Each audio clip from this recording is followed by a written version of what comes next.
अस्सलामुअलैकुम, मेरा नाम है गुलाम अब्बास और आप देख रहे हैं अब्बास केमिस्ट्री। आज हम बाइंडिंग एनर्जी पढ़ने जा रहे हैं। Chapter number 2, inorganic chemistry. Intermediate की केमिस्ट्री है, क्लास 12 की केमिस्ट्री। ठीक है, तो इससे प्रीवियस लेक्चर्स में हमने introduction to chemistry of outer transition elements, electronic structure, और आज हम पढ़ने जा रहे हैं बाइंडिंग एनर्जी। ठीक है, अब मैं आपको बताता चलूँ कि इससे प्रीवियस लेक्चर्स में हमने चैप्टर नंबर 1 भी कंप्लीट कवर कर लिया है। ठीक है, उससे पहले हमने चैप्टर नंबर 3 ऑर्गेनिक कंपाउंड्स, और उससे पहले IUPAC nomenclature of organic compounds. तो आपने लाजमी तौर पे वीडियोस को लाइक भी करना है, सब्सक्राइब भी करना है, क्योंकि यहाँ आपको कॉन्सेप्ट के साथ साथ नोट्स भी मिलते हैं और MCQs वगैरह के लिए भी इम्तिहान के बहुत ज़्यादा मवाद यहाँ पे मिल जाएगा। ठीक है, तो आज हम बाइंडिंग एनर्जी पढ़ने जा रहे हैं। तो बाइंडिंग एनर्जी को पढ़ने से पहले आपको पता होना चाहिए मेटेलिक बॉन्ड क्या होता है। ठीक है, तो मेटेलिक बॉन्ड दरअसल ये आपने कॉन्सेप्ट बिठा लेना है अपने जहन में कि जी ये कैसा बॉन्ड होता है।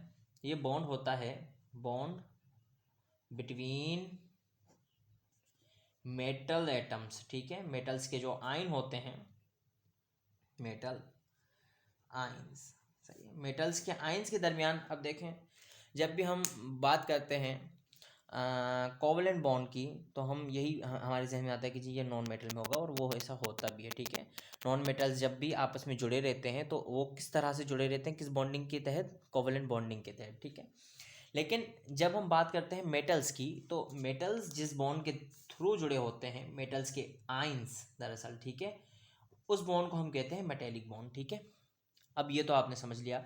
अब इस कौन सा बॉन्ड होता है भाई, कोवेलेंट हो, मतलब किस तरह से, जैसे कोवेलेंट में तो हम कहते हैं कि भाई म्यूचुअल शेयरिंग होगी, सिंगल बॉन्ड होगा, डबल बॉन्ड होगा, या ट्रिपल बॉन्ड होगा। ठीक है, लेकिन इसी तरह से मेटेलिक बॉन्डिंग ऐसी बॉन्डिंग होती है जो कि बॉन्ड होता है बिटवीन मेटल के positive ions, bond between metal ions, metal positive ions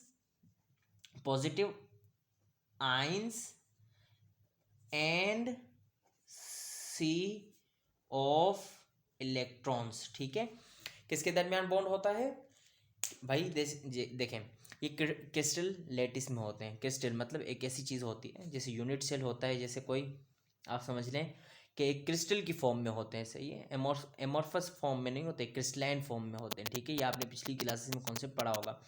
होता दरअसल ये है, एक सिस्टमेटिक स्ट्रक्चर होता है। तो बॉन्ड मतलब एक क्यूब जैसे सोडियम क्लोराइड में होते हैं साल्ट। ठीक है, ये तो एक कंपाउंड है, तो उसमें क्या होता है कि जी वो तो आयोनिक बॉन्ड के थ्रू जुड़े होते हैं, सोडियम और क्लोरीन। ठीक है, अब वो जुड़े होते हैं लेकिन वो एक क्रिस्टल लेटिस में होते हैं। ठीक है, तो इस तरह का ये भी मेटल आयन भी ऐसे ही क्रिस्टल लेटिस बनाते हैं। और दूसरा क्या होता है कि उनके दरमियान सी ऑफ इलेक्ट्रॉन घूमता रहता है। अब इस कॉन्सेप्ट पे हमें ज़्यादा नहीं रुकना, देखें इस तरह से फॉर एग्जांपल, तो अब ये सी ऑफ इलेक्ट्रॉन इस तरह से होता है, तो इसी को हम क्या कहते हैं, मेटेलिक बॉन्डिंग। ठीक है, तो इसी को हम क्या कहते हैं, मेटेलिक बॉन्डिंग। अब आपको ये कॉन्सेप्ट समझ में आ गया, तो अब हम पढ़ने जा रहे हैं जो असली टॉपिक है हमारा, बाइंडिंग एनर्जी। बाइंडिंग एनर्जी क्या होती है भाई, देखें, अब हम पढ़ रहे हैं आउटर ट्रांजिशन एलिमेंट्स को। ठीक है, आउटर ट्रांजिशन एलिमेंट का for example, a piece of outer transition element, आपको अगर कोई क्रोमियम का या स्कैंडियम का, टाइटेनियम का, vanadium, chromium, manganese, iron, cobalt, किसी भी एलिमेंट को अगर आपको पीस दे देता है, ठीक है, और कहता है कि जी अब उसे हम अगर तोड़ेंगे, सही है, मैं चाहता हूँ कि वो सारे के सारे आयंस अलग अलग हो जाए, तो मुझे क्या करना होगा भाई, उसे एनर्जी देनी होगी। ठीक है, अब मैं जो एनर्जी देता हूँ उसे तोड़ने के लिए, तो इसका मतलब ये है कि जब वो जुड़ा होगा तो उसने कुछ ना कुछ एनर्जी रिलीज की होगी। ठीक है, ये बात आपने याद करनी है। पूरे कॉन्सेप्ट यही है कि जब भी हम उसे एनर्जी देंगे, फॉर एग्जांपल हमें हमारे पास एक कॉपर का पीस है, मैं चाहता हूँ कॉपर जो इतना बल्क है हमारे पास, वो सारा का सारा क्या हो जाए, अलग अलग एटम्स में आ जाए, सही कॉपर का पाउडर बन जाए। ठीक है, तो अब मुझे क्या करना पड़ेगा, उसे एनर्जी देनी पड़ेगी एक स्पेसिफिक अमाउंट में। वो जो एनर्जी होगी अब हम उसे दे रहे हैं, इसका मतलब ये है कि उसको इतनी एनर्जी चाहिए टूटने के लिए, अलग अलग होने के लिए। इसका मतलब ये है कि उसने जुड़ने के बाद इतनी एनर्जी रिलीज की थी। ठीक है, जितनी एनर्जी रिलीज की थी जुड़ते वक्त, हम अगर उतनी एनर्जी देंगे तो वो एटम्स आयंस में टूट जाएंगे।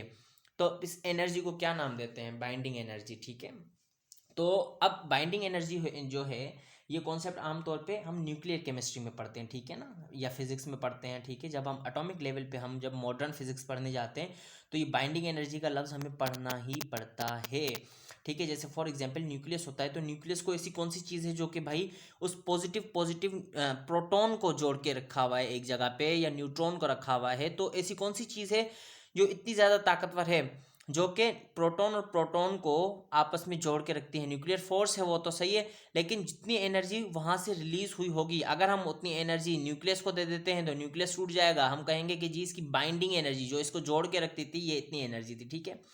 तो अब इसी को मैंने लिखा भी है, the amount of energy required to separate constituent of bound system, कभी भी कोई भी सिस्टम जुड़ा हुआ है, ठीक है, उसे तोड़ने के लिए, चाहे वो न्यूक्लियाई हो, चाहे वो एटम्स हो, पार्टिकल्स हो, कुछ भी हो, ठीक है, अगर किसी सिस्टम में बल्क है उसे हम तोड़ने के लिए कुछ एनर्जी हमें रिक्वायर है, तो वो जो एनर्जी देने के बाद अगर टूट गया तो हम कहेंगे जी इसकी इतनी बाइंडिंग एनर्जी है, ठीक है। तो binding energy in case of d block elements transition metals refers to as associated with the metallic bond. Metallic bond जो है ना, ये आपने बहुत ही ज़्यादा, तो इसमें जो ये मेटेलिक बॉन्ड है ये बहुत ही ज़्यादा इंपॉर्टेंट है, जो मैंने शुरू में ही वीडियो के पढ़ा दिया था इस वजह से। तो अब देखें, स्कैंडियम से हम जब कॉपर की तरफ मूव करते हैं, जिंक की तरफ मूव करते हैं, तो इसका मतलब क्या होता है कि जी इनके पास अनपेयर इलेक्ट्रॉन, जैसे स्कैंडियम में पिछली वीडियोस में मैं दिखा भी चुका हूँ। वेट अ मिनट, अगर आप एक मिनट वेट करेंगे तो मैं आपको इसकी स्ट्रक्चर दिखा देता हूँ।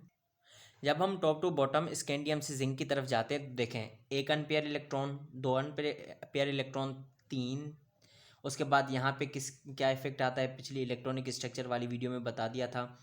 इसमें 5 अनपेयर इलेक्ट्रॉन्स और इधर छठा, सही है, इधर भी 6, मतलब 1 2 3 4 5 इधर, और इधर एक पेयर ऑफ इलेक्ट्रॉन है, इधर 4 हो जाते हैं, 3 हो जाते हैं, 2 हो जाते हैं। तो इसका इफेक्ट क्या पड़ेगा, अब आप तसव्वुर करें कि इसमें क्या होगा कि भाई जब तक अनपेयर इलेक्ट्रॉन बढ़ते जाते हैं, मतलब मेटेलिक बॉन्डिंग स्ट्रांग होती जाती है, मेटेलिक बॉन्डिंग अनपेयर इलेक्ट्रॉन्स की वजह से ज़्यादा हो जाती है, ठीक है। तो इससे क्या होता है कि भाई इसका जो बाइंडिंग एनर्जी होती है ना किसी भी बल्क की ट्रांजिशन एलिमेंट्स में, वो बढ़ती जाती है, ठीक है ना।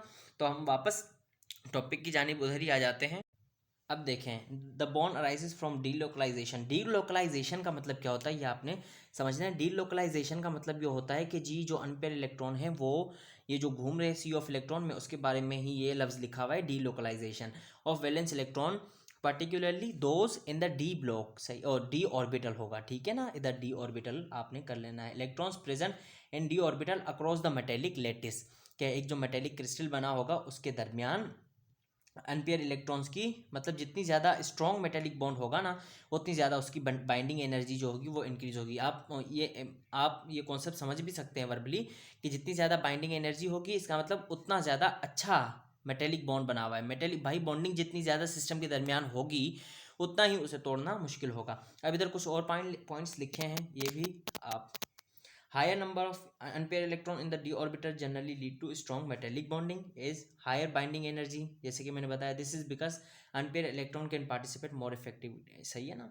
तो ये सारा आपने पढ़ना है, यही वही बातें हैं जो मैंने एक्सप्लेन कर दी हैं। Half filled and fully filled d orbital, these configuration exhibit extra stability due to electron electron repulsion and exchange energy. भाई देखें, आप ये इमेजिन करें कि जितना ज़्यादा इलेक्ट्रॉन के जो मतलब जो जितना ज़्यादा इलेक्ट्रॉन सी ऑफ इलेक्ट्रॉन्स में पार्टिसिपेट कर सकते हैं ना, चाहे वो रिपल्जन की वजह से हो या अट्रैक्शन की वजह से हो या किसी भी वजह से, या फ्री स्टेज में है जैसे ग्रुप ऑफ इलेक्ट्रॉन्स होते हैं, तो वो इतना ज़्यादा अच्छे तरीके से मेटेलिक बॉन्डिंग में पार्टिसिपेट नहीं कर सकते जितना unpair electrons.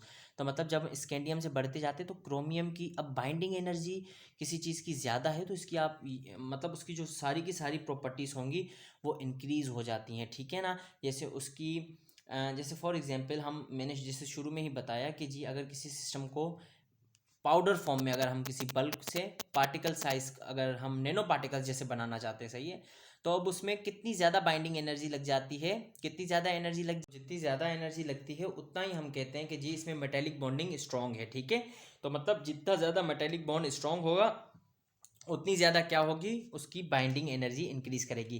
Chromium and copper, chromium has stable half filled D orbital, सही है, जैसे हमें पता है कि क्रोमियम के पास सबसे ज़्यादा अनपेयर इलेक्ट्रॉन्स होते हैं। वो किस वजह से होते हैं भाई, वो पिछली वीडियो में मैं बता चुका हूँ, ठीक है। तो इसकी सबसे ज़्यादा मेल्टिंग पॉइंट, बॉइलिंग पॉइंट, सबसे मेल्टिंग पॉइंट जो होगा सबसे ज़्यादा किसका होगा, भाई क्रोमियम का होगा, ठीक है ना, क्यों, क्योंकि इसके पास अनपेयर इलेक्ट्रॉन ज़्यादा है। जैसे मेटल अगर कोई भी हमारे पास बल्क में है तो हम उसे अगर पिघलाते हैं, सही है, पाउडर फॉर्म तो दूर की बात है, अगर हम मतलब किसी चीज़ को बल्क से पार्टिकल, नैनो पार्टिकल साइज़ में लेके जा रहे हैं, लेकिन आप सोच लें कि अगर से किसी चीज़ को बल्क से हम पिघला रहे हैं तो वो उसके पिघलाने की जो मेल्टिंग पॉइंट मतलब वो ज़्यादा हो जाएगा, क्यों, क्योंकि उसकी बाइंडिंग एनर्जी ज़्यादा हो जाएगी। It has fewer unpaired electrons compared to its neighbours, कि भाई क्रोमियम के पास ज़्यादा होते हैं, ठीक है ना, तो इस वजह से इसके this can slightly weaken the metallic bonding and contribute to slightly lower binding energy. अच्छा, ये कॉपर की बात हो रही है, ये क्रोमियम की बात नहीं हो रही इस जगह पे, सही है ना, इस जगह पे ये कॉपर का केस है, ठीक है, ये जो मैं हाईलाइट करूँगा ये कॉपर का केस है, ठीक है, कि भाई it has fewer unpaired electrons compared to its neighbours. देखें क्रोमियम के पास, इस पॉइंट को अगर आपने ना सही लिखना है, ठीक है, इस पॉइंट को आप, मैं डिफाइन कर रहा हूँ, या आपने सही लिखना है इस पॉइंट को काट के। अब देखें क्रोमियम और कॉपर का केस समझाता हूँ। भाई क्रोमियम के पास ज़्यादा अनपेयर इलेक्ट्रॉन्स है, ठीक है, तो इसके पास मेटेलिक बॉन्डिंग ज़्यादा स्ट्रॉन्ग होती है, ठीक है। अब ज़्यादा मेटेलिक बॉन्डिंग स्ट्रॉन्ग होती है ना, तो इससे क्या होता है कि जो बाइंडिंग एनर्जी है वो इंक्रीज हो जाती है, ठीक है। लेकिन कॉपर के पास एक अनपेयर इलेक्ट्रॉन है, सही है, वो भी एस में, ठीक है, तो इसका मेटेलिक बॉन्ड जो होगा as compared to chromium strong नहीं होगा, ठीक है। तो इस वजह से क्या होगा कि हमारे पास क्रोमियम की बाइंडिंग एनर्जी ज़्यादा हो जाएगी एज कम्पेयर टू किसके, कॉपर के, ठीक है। तो copper with a fully filled d orbital, copper has no unpaired electrons available for delocalization in the metallic bonding. This significantly weaken the metallic bond, lead to a lower binding energy compared to its neighbors. ये point मैंने ऊपर ही लिख लिया है, ठीक है, तो आपने इस पॉइंट को काट देना है। और ये पॉइंट बिल्कुल दुरुस्त है कि कॉपर के पास अनपेयर इलेक्ट्रॉन्स ज़्यादा नहीं होते।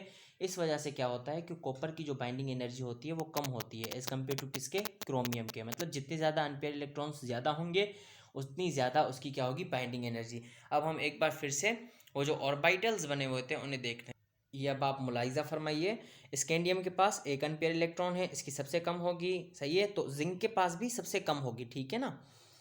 मतलब इंक्रीज जब हम ऊपर से नीचे आते हैं इंक्रीज होती है, और इधर से भी ऊपर से जब नीचे से ऊपर जाते हैं तो इंक्रीज होती है, ठीक है। तो मतलब क्रोमियम की सबसे ज़्यादा होगी, ठीक है, क्योंकि इसके पास सबसे ज़्यादा higher number of unpaired electron हैं। तो मुझे उम्मीद है कि आपको लेक्चर बहुत ही ज़्यादा अच्छा लगा होगा।